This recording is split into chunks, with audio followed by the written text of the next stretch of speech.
জীবনের শেষ champions trophy, জীবনের শেষ চ্যাম্পিয়ন্স ট্রফির ফাইনালের পরে আমরা তাদেরকে আমরা আর কখনোই ওডিআইতে দেখতে পারবো না। চারজন ক্রিকেটার, তারা হচ্ছে রবীন্দ্র জাদেজা, বিরাট কোহলি, মোহাম্মদ শামি এবং হিটম্যান রোহিত শর্মা। তারা আমাদেরকে কত আনন্দের মুহূর্ত উপহার দিয়েছে এবং কষ্টেরও কিন্তু আছে। কষ্টের নাই ভাই? আছে, অবশ্যই। বাংলাদেশ কিন্তু প্রচুর ম্যাচ হারছে রবীন্দ্র জাদেজার জন্য, অবশ্যই। বাংলাদেশ কিন্তু প্রচুর ম্যাচ হারছে বিরাট কোহলির জন্য, অবশ্যই। বাংলাদেশ কিন্তু প্রচুর ম্যাচ হারছে মোহাম্মদ শামির জন্য। অবশ্যই। লাস্ট ম্যাচে বাংলাদেশ ভার্সেস ইন্ডিয়া, লাস্ট ম্যাচে কিন্তু মোহাম্মদ শামি 5টা উইকেট পাইছে। আচ্ছা, ওকে, বাংলাদেশ যার জন্য সবচেয়ে বেশি ম্যাচ হারছে সে হচ্ছে হিটম্যান রোহিত শর্মা। ঠিক ঠিক ঠিক। রোহিত শর্মা বাংলাদেশের সাথে রোহিত শর্মার খেলা হইলেই তার সেঞ্চুরি করতেই হবে। মানে বাসায় বৌদি বলে দেয় যে আজকে বাংলাদেশের সাথে খেলা, সেঞ্চুরি না করলে কিন্তু তোমার ঘরে ভাত নাই, এরকমটা কিন্তু মনে হয় এরকম না? এরকমই তো।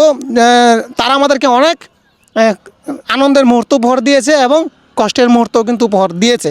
তো এই চারজন ক্রিকেটার আসলে তারা চ্যাম্পিয়ন্স ট্রফি ফাইনালের পরে আর কখনোই আমরা মনে হয় না ওডিআই ক্রিকেটে দেখতে পারবো। তা নিয়ে আপনি একটু যদি কিছু বলেন সংক্ষেপে। আসলে এটা খুবই দুঃখের বিষয়, অবশ্যই চলে যাবে আর কি।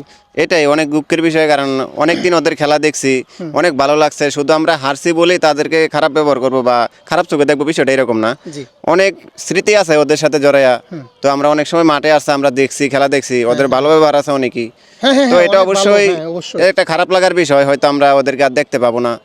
অনেকদিন দীর্ঘ সময় খেলছে আমাদের, হয়তো বাংলাদেশ হারছে বলে এটা কোনো বিষয় না। অনেক দলের বিশ্ব ক্রিকেটে অনেক বড় নাম বিরাট কোহলি, অবশ্যই। বিশ্ব ক্রিকেটে অনেক বড় নাম রোহিত শর্মা। অবশ্যই। যখন আমরা রাস্তা দিয়ে যখন হেঁটে যাই, হ্যাঁ, অন্য দেশের সাথে খেলা হচ্ছে, যখন দেখি বিরাট কোহলি খেলতেছে, আপনি কি দাঁড়ান কিনা?